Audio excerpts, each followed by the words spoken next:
So housing boom. Wait. Sorry to interrupt, Ray, but look at Dusty's comment. I told you. Where? Let's see. Dusty says bearded men are color coordinating today. So Dan did make the comment about the grays, but this is like a purpley blue. It's just not showing up right. I don't know, but it does make us both look like grays. Right. So there you go. Yeah. All right. Yeah. All right. So anyway, the housing boom. Is the boom cooling in your area? This is what I want to know from realtors, from people that are joining us in the clubhouse, people that are joining us on YouTube, Facebook.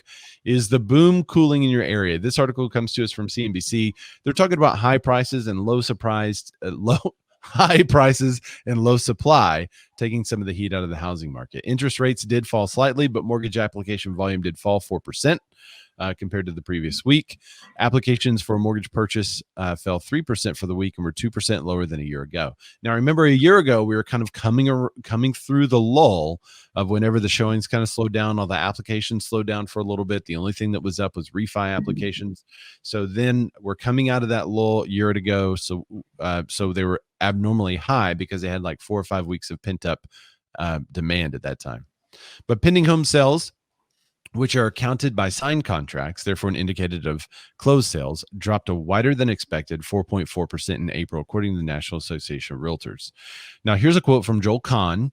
He is the MBA economist. He said, tight housing inventory, obstacles to faster rate of new construction, and rapidly rising home prices continue to hold back purchase activity.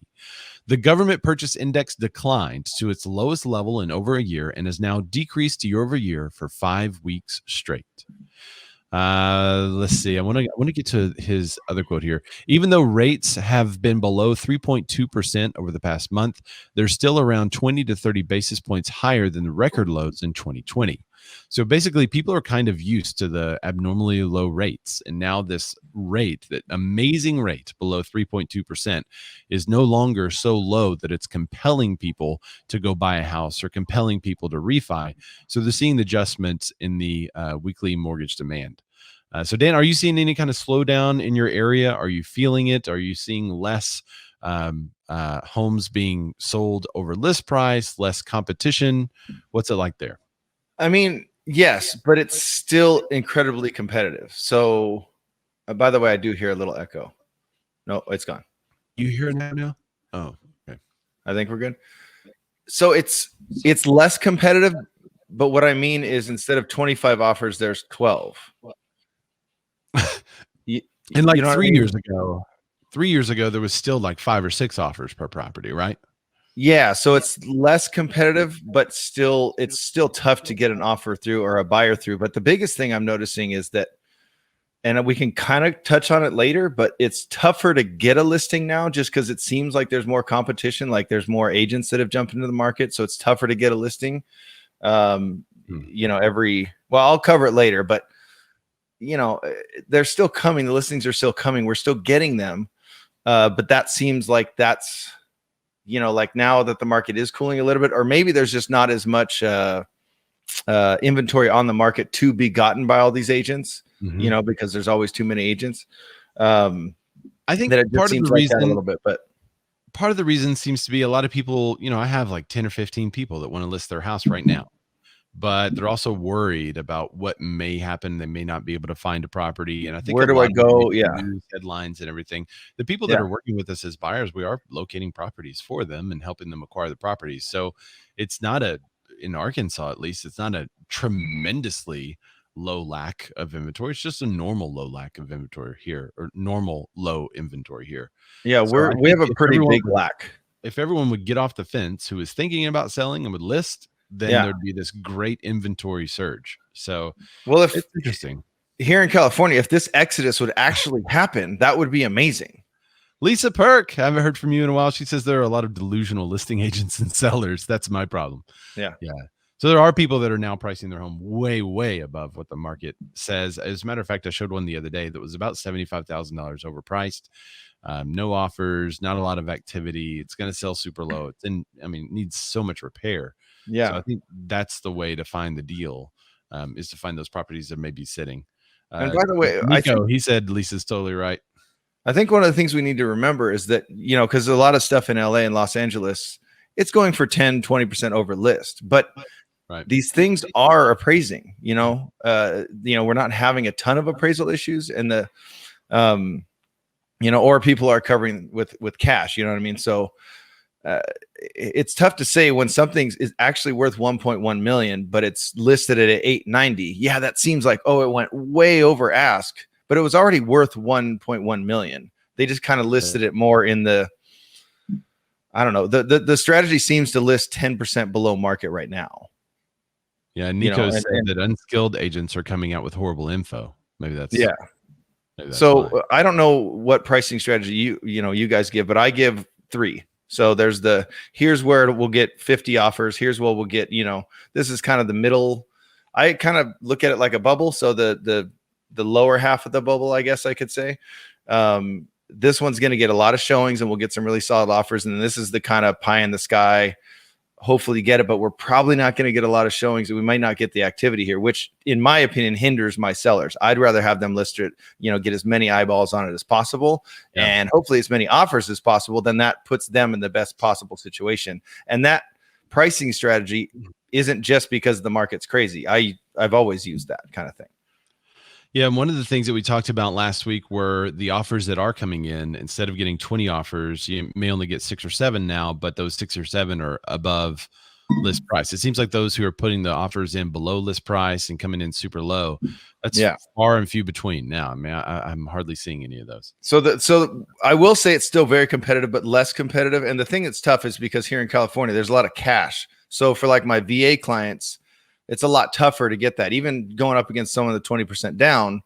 But we are going in with VA with no appraisal contingency, because I don't know if you guys know, but with VA, there's an amendatory clause that goes with it, and you cannot remove that. That's not really, it's just something that goes along with your VA loan.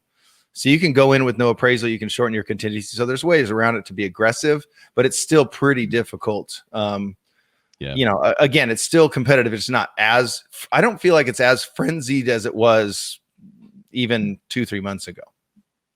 Julie Moon says it takes some experience to confidently tell a client what the property really should be listed at. Yeah, very true. As a matter of fact, Tom Ferry was talking about that. He was talking about the experience and how the experience leads to a tremendous amount of sales volume in the future. And the lack of experience is what you have to expedite. And of course, he was, through coaching, you can do that. But and it's ballsy to say. It's ballsy to say, hey, yes, your house is worth $1 million, but we don't get there by listing it at $1 million. We got to list it at 850 kind of thing. You know what I mean? And by the way, if you want to click on that one comment that Nico had there, it's really Dan, that's the best way to do it. That one. Thanks, Dan. Nico said he sees homes that should go for much less, hit the market, and then seeing them drop in price since it was so overpriced. Yeah, that's kind of what we're seeing. He's mentioned that now, a couple of months ago, we really weren't seeing that though. So this is a change in the market, I think, just based on some of the comments that we have here. I don't know if anyone in Clubhouse wants to chime in. Oh, hey, William Tolling joined us, who's a creator of the Real Estate Networking Club, for joining the show. You're welcome to come up here, buddy. Let's see. Jaime, hey, man, how's it going? Got some good people. Carly, she's the Arkansas. Hey, Carly. Anyway, if you guys want to comment about any of that stuff, just raise your hand. I'll pull you up there. And let's see. Lisa said her mother-in-law's moving there you go. At the end of the month, and she needs to find a house. So there you go. If you have a house, contact Lisa Perk. And Lisa is there in Arkansas, isn't she? Yeah, she is. Yeah. So, but it is. I think right there, Julie's comment. It takes some experience to confidently tell a client what their properties really should be listed at. Even when it was crazy, you still don't list it at the crazy price. But now it takes some real experience in checking the market pretty much every day, if not every few days, to know, where's the market going? Is it trending down? Which down is still up, right? Home price gains slow, but you still have to temper it. So when that seller goes, all right, Zillow says it's really, you got to be experienced, and you have to confidently go in and say, yes, I know they say that. And maybe they were right for a few months, but they're not right now. Here's how we get you the price you want. Yeah, Lisa asked a question. In our market, are people seriously bringing $40K to cover appraisal gap? No, I personally am not seeing that. Most of the listings that we had that sold above that were covering the appraisal gap are only like 10 to 20,000. But it also kind of depends what part of the market and also what price range. Maybe the higher priced homes are getting that coverage, but the lower ones are not. So can I tell a quick story and then we'll move on? Yep. We were in a bidding war on a property that was listed at 1.1. and we went up to 1.2. Appraiser said it could go there. And so we went up. Actually, no. It was listed at 1.1. We went to 1.2, and there was someone a little higher than us. They, on the best and highest, they were already the highest offer. We were number 2. The listing agent didn't tell me all this. I knew that they were the better offer, but I didn't know what they went to. It closed. They went up another like 80 grand. They were bidding against themselves. So it ended up at over 1.3 or something. That's amazing. Like, so I guess the listing agent did a great job and said, hey, you're the highest, but I don't know what this second offer is going to do. And they're like, cool, throw another 80 grand into it. And it's like, dude, and I'm assuming they had cash to cover on that one, because that's amazing. Yeah. All right, we have a couple of people that said Melissa Marr, she's in Jersey. Is this your first? Oh no, I see a couple of other comments. Hey, how's it going, Melissa? She used to be first, She said I had someone cover $45,000 in the appraisal gap. Adam Johnson, he said we're seeing 40K and over to cover. So there you go. There are some markets that are still doing that. Ours is not. Now I have to preface though, when you guys were seeing 10 to 20 multiple offers 3 years ago, or 7, 8 multiple offers 3 or 4 years ago, we were seeing like 1 or 2 on occasion. So we weren't seeing a whole lot of multiple offer situations. Arkansas is pretty stable. It doesn't have huge ups or huge downswings. It's a fairly stable market. So we're insulated from some of those huge swings. Yeah, a little bit of both. Dusty Martin says, I'm finding in my market, I know we will get some absurd amount over what the appraisal value should be, but when sellers want something higher than that, I'm having to tell a lot of people that pigs get fat.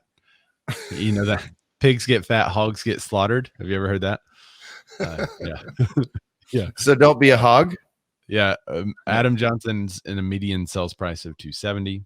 One of the rare contributors who uses median instead of average. So I appreciate that, Adam.